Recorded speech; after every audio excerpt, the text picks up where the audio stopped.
Reels वाली बहू। प्रज्ञा को रील्स बनाने का बड़ा ही क्रेज है और वो दिन भर रील्स बनाती रहती है।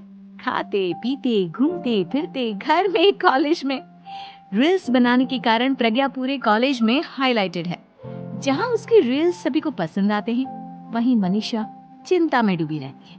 एक रोज जब खाते हुए प्रज्ञा रील्स बना रही होती है, तब मनीषा कहती है, एक मिनट भी चैन नहीं है इस लड़की को। यह नहीं कि खाना तो आराम से खा ले, लेकिन नहीं। अरे थोड़ी देर रील्स नहीं बनाओगी तो आसमान नहीं टूट पड़ेगा। अरे मम्मी, इसी को तो कहते हैं डिटर्मिनेशन। तुम नहीं समझोगी ये सब ना। हे भगवान, इस लड़की को सद्बुद्धि दे।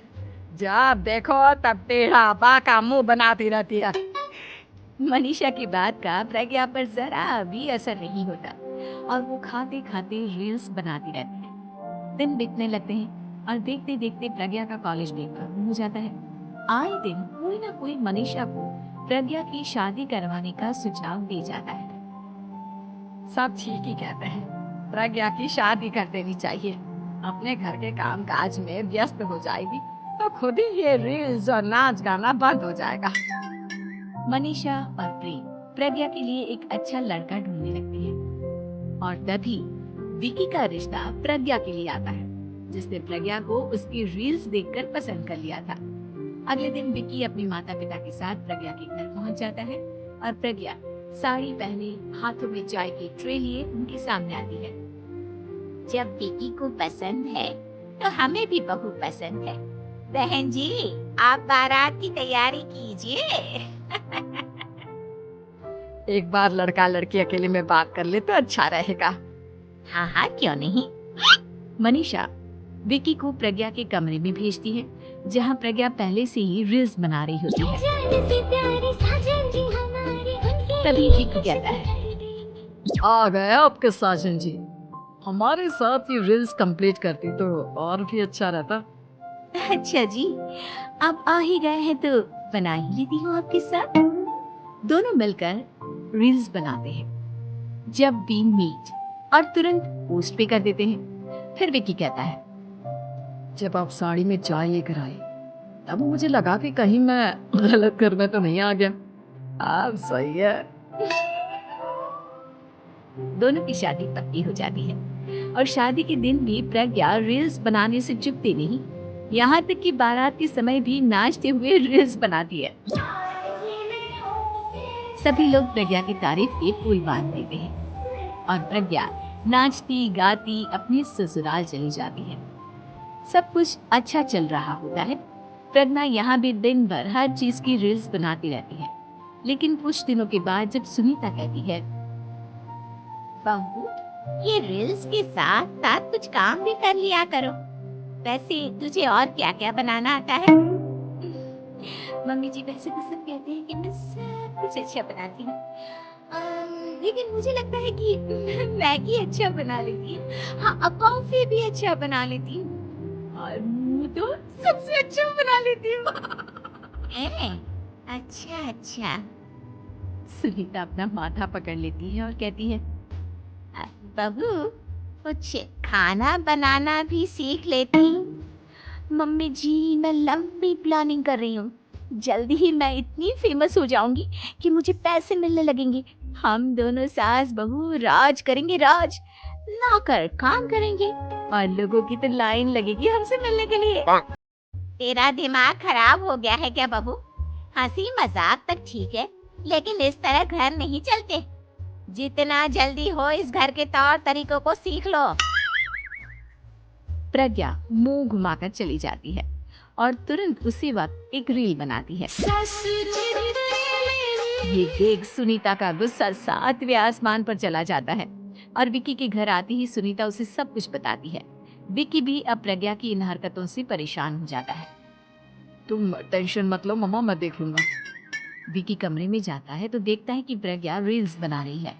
विकी बड़े ही प्यार से प्रज्ञा से कहता है, प्रज्ञा, इन सब के लिए मैं तुम्हें मना नहीं कर रहा हूँ, लेकिन फिर भी हर वक्त तो ये अच्छा नहीं लगता ना। समझने की कोशिश करो। मुझे भी तुम्हारा थोड़ा वक्त चाहिए।